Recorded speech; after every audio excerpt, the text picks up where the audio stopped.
Welcome back guys. आज हम बात करेंगे स्कैम के बारे में। जी हाँ, स्कैम के बारे में। तो आपने थंबनेल भी देख लिया होगा, टाइटल भी पढ़ लिया होगा। आज मैं बात करूंगा टॉप 5 स्कैम्ड फिश। जी हाँ, इन बेचारियों के साथ बहुत बुरा स्कैम हो चुका है। देखिए, 2 केस होता है। एक केस होता है कि मछली आपके साथ स्कैम कर रही है, और ये वाले जिस केस की हम बात करने जा रहे हैं, इसमें इन बेचारी मछलियों के साथ ही स्कैम हो चुका है। तो ये स्कैम में जो फर्स्ट नंबर पे है, जी हाँ, इस स्कैम में जो फर्स्ट नंबर फिश है वो है एलिगेटर गार। जी हाँ, आप मुझे नहीं समझाइए, आप ये देखिए, इतनी बड़ी फिश है, इतनी डरावनी है, तब भी लोग इसको रखते हैं। और रखते हैं कैसे हैं? एक 3 फुट के टैंक में, जितनी बड़ी ये खुद है। क्या नहीं, ये क्या है ये? नहीं, आप देखिए, इतनी बड़ी मछली है और फिश के लिए पॉन्ड होना चाहिए। और इसको गैलिफ स्ट्रीट में, तो जी हाँ, कोलकाता का गैलिफ स्ट्रीट, वहाँ तो आपको ये सस्ती भी मिल जाएगी, और मतलब समझ लीजिए हर डीलर के पास मिल जाएगी आपको। और यहाँ पे भी हर शॉप पे एलिगेटर गार होती है। बच्चा भी मिल जाएगा, और बड़ा भी रखते हैं, तो वो भी छोटे टैंक में। अब कुछ शॉप्स होंगी, पर ये स्कैम में 5th नंबर पे इसलिए क्योंकि इसके साथ ज़्यादा स्कैम नहीं हुआ है, क्योंकि लोग इसको ज़्यादा रखते नहीं। ये कॉस्टली होती है, और दूसरी बात ये दिखने में भी डरावनी लगती, जिस वजह से थोड़ा मतलब है। पर एक स्कैम हो चुका है, बहुत स्कैम हुआ है इसके साथ, जो भी कहिए आप। जी हाँ, इसके साथ ये हमारी थी 5th स्कैम फिश। अब मैं बात करूँगा हमारी 4th स्कैम्ड फिश की। जी हाँ, अब ये जो 4th स्कैम्ड फिश है, ये है हमारी बेटा फिश। जी हाँ, इस बेटा फिश के साथ स्कैम ये हुआ है कि सेलर्स कहते हैं इसको ना चाहिए हीटर, ना चाहिए ऑक्सीजन, ना चाहिए फ़िल्टर। इसमें से एक बात सही है और 2 बातें गलत हैं। और एक बात ऐसे गलत है, आपके ऊपर है कि आप कैसा डिपेंड है। फर्स्ट स्कैम जो है ये हीटर। जी हाँ, इसको बेटा फिश को हीटर लगता है। अगर टेम्परेचर ज़्यादा बढ़ेगा तो ये खाना नहीं खाएगी।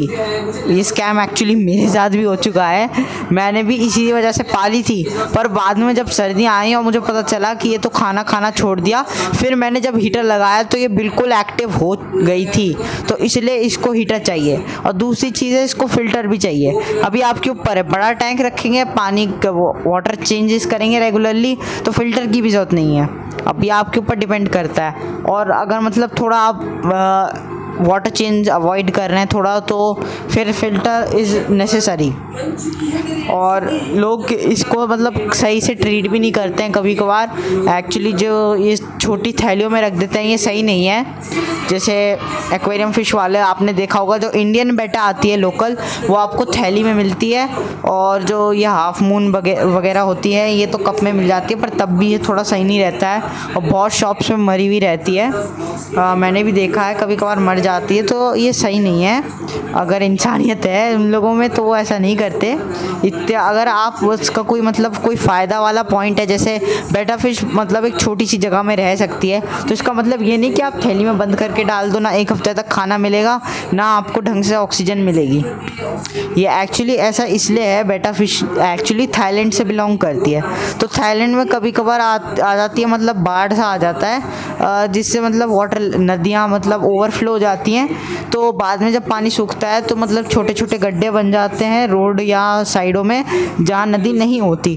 तो वहाँ छोटे छोटे गड्ढों में सर्वाइव करने के लिए बेटा फिश रह सकती है 1 हफ्ते तक बिना खाना और प्रॉपर सांस के। और वहाँ से वो कूद के अब नदी में पहुँच जाती है कुछ टाइम, और कभी कभार मर भी जाती है ज़्यादातर केसेस में, पर ज़्यादातर टाइम वो चली जाती है वापस नदी में। पर कोई बात नहीं, अगर हम कोई उसका मतलब प्लस पॉइंट है तो उसको माइनस में नहीं करना चाहिए। ऐसा फ़िश के साथ अत्याचार सही नहीं है। और अब जो 3rd स्कैम फ़िश है, जी हाँ, 3rd स्कैम फ़िश जो है वो है अपनी इरिडेसेंट शार्क। जी हाँ, इसको आप जानते हैं टाइगर शार्क के नाम से, कुछ लोग पेगासस शार्क भी कहते हैं इसे। और ये इसका शार्क नाम ऐसे पड़ा क्योंकि कुछ शार्क जैसी दिखती है। ये मत समझ लीजिएगा कि ये शार्क है, ये एक्चुअली पेगासस कैटफिश होती है। ये कैटफिश की फैमिली से बिलोंग करती है और इसको मतलब खाने के पर्पज़ से भी इंडिया में यूज़ होता है, पर वो थोड़ी इसकी दूसरी वैरायटी होती है, शायद उसको कुछ और नाम से भी कहते हैं, मुझे नाम याद नहीं आ रहा, कुछ ऐसा ही था, सीलन शायद से, तो ऐसे ही नाम से पुकारा जाता है। और इसके और भी नाम होंगे कई जगह, पर इसके साथ स्कैम ये हुआ है कि देखिए बिगिनर्स के लिए फ़िश होती हैं कुछ, और ये उनमें से तो बिल्कुल है ही नहीं। यहाँ इसको संभालना तो अच्छे एक्सपर्ट की भी बहुत मुश्किल है, और ये स्कैम भी मेरे साथ हो चुका है। जी हाँ, ये स्कैम ऐसा हुआ है कि ये पेगासस कैटफिश या आपकी टाइगर शार्क 3 फीट, जी हाँ 3 फीट तक लंबी हो सकती है, 3 से 4 फीट तक। और आप जो भी देखोगे जिसके भी टैंक में ये मिलती है, इसका छोटा साइज, मतलब नहीं क्या सीरियसली, अगर मछली सस्ती है तो आप कुछ भी उठा लाओगे। ये स्कैम एक तो शॉपकीपर्स करते हैं, जो बिल्कुल सही बात नहीं है। लोग शॉपकीपर्स करते क्या है, ये एक्चुअली मिल जाती है आपको 50 to 100 रुपीज़ पे, तो ले लेते हैं लोग, जो कि बिल्कुल भी सही नहीं है।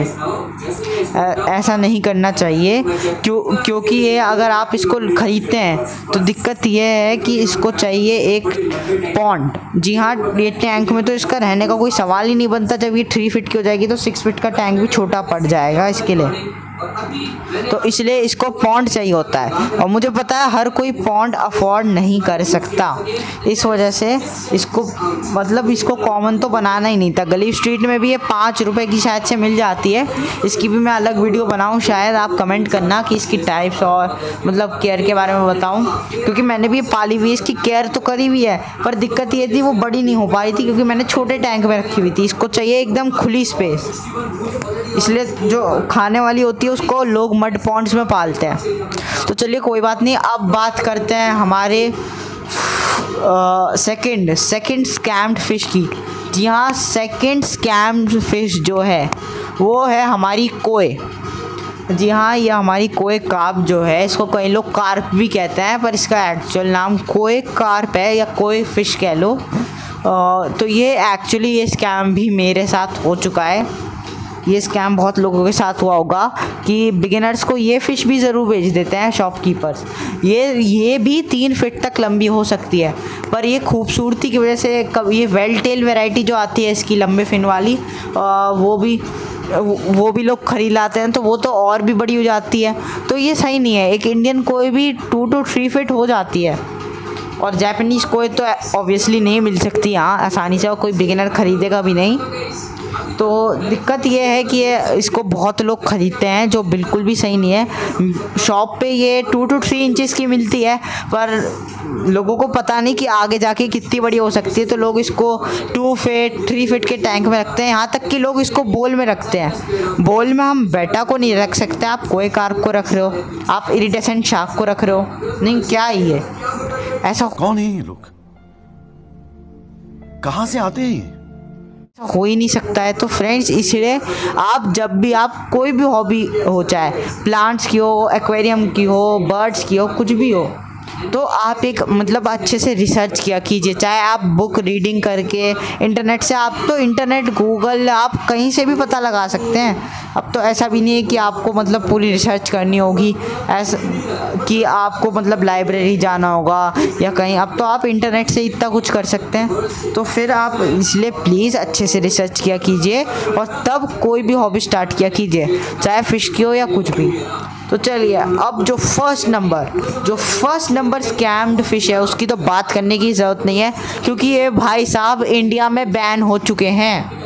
अब ये जो है, ये भाई साहब की स्क्रीन पे आपको फ़ोटो आ रही होगी, ये समझ लीजिए ये भी हर टैंक में आपको मिल जाता है। हर टैंक में ये स्कैम एक्चुअली ये है कि बहुत से लोगों को पता नहीं कि ये मछली जो हमारी प्लेको फ़िश है, एक्चुअली इसको सकर भी कहते हैं, स्वीपर भी कहते हैं, जो इसका असली नाम नहीं है। इसका 2 ही नाम है, सकर फिश या प्लेको।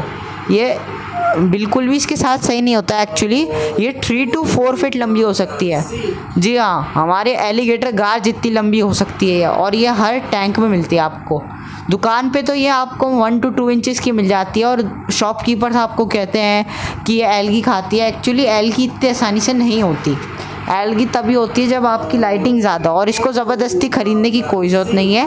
अब तो इसी वजह से बैन हुई है, और इसका बैन होने का मैं आपको रीज़न बताता हूँ। ये बैन इसलिए हुई है क्योंकि जब इतना ज़्यादा इसकी बिक्री हो गई थी कि ये मतलब 5 रुपये की बिक रही थी, तो लोग क्या करते हैं, जैसे ये 1-2 फुट की हो जाती है तो बहुत बहुत अगली लगती है सच में। मतलब आप देखेंगे ना तो आपको कोई मॉन्स्टर लगेगा, ये मॉन्स्टर। और दूसरी बात, ये दूसरी मछलियों पे भी अटैक करती है। मेरा एक फ्रेंड है तो उसकी सिकलेट पर अटैक कर दिया था और उसको मार दिया था। तो वो सिकलेट से बड़ी थी ये सकर कैटफिश। तो आप इसलिए इसको मत खरीदिए।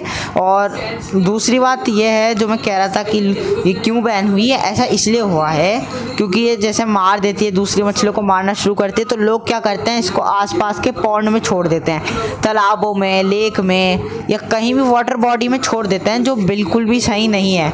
वहाँ उससे ये होता है कि वहाँ का इकोसिस्टम ख़राब हो जाता है। अब इंडिया में अलग फ़िश पाई जाती है, जैसे बाब्स होती हैं, कुछ जेब्रा डेनियोस भी पाई जाती है, और भी कई मछलियाँ होती हैं, पर ये नहीं पाई जाती। इससे होता ये है कि ये फ़िश जो होती है दूसरी मछलियों को भी मार देती है। सकर फिश, जी हाँ, आपकी प्लेको दूसरी मछलियों को मार सकती है। जब छोटी होती है तो नहीं मारती है। ये तो मुझे भी बाद में पता चला कि ये मार सकती है, और ये स्कैम मेरे साथ नहीं हुआ है शुक्र से, क्योंकि शुरू से ही मतलब ये मुझे बहुत अजीब लगती थी और इसका कोई मुझे फ़ायदा लगता नहीं था टैंक में, क्योंकि एलगी इशू कभी हुआ ही नहीं मेरे साथ। तो इसलिए प्लीज़ ऐसे स्कैम से बचें और मछलियों के साथ भी ऐसा स्कैम ना करें। और ये इस वजह से सरकार ने बैन करी क्योंकि इससे बाहर के इकोसिस्टम को कुछ ज़्यादा ही फ़र्क पड़ रहा था। जैसे बाहर में फ़िशेस की वैरायटी कम हो रही थी, क्योंकि शक्कर जो होती है आपकी ये अंडे खा जाती है बाकी फ़िशेस की, इस वजह से इसको बैन करना पड़ा। तो friends, hope you enjoyed this video. Leave a like if you like this video. Take care, stay happy, good bye. खत्म, bye bye, tata, good bye.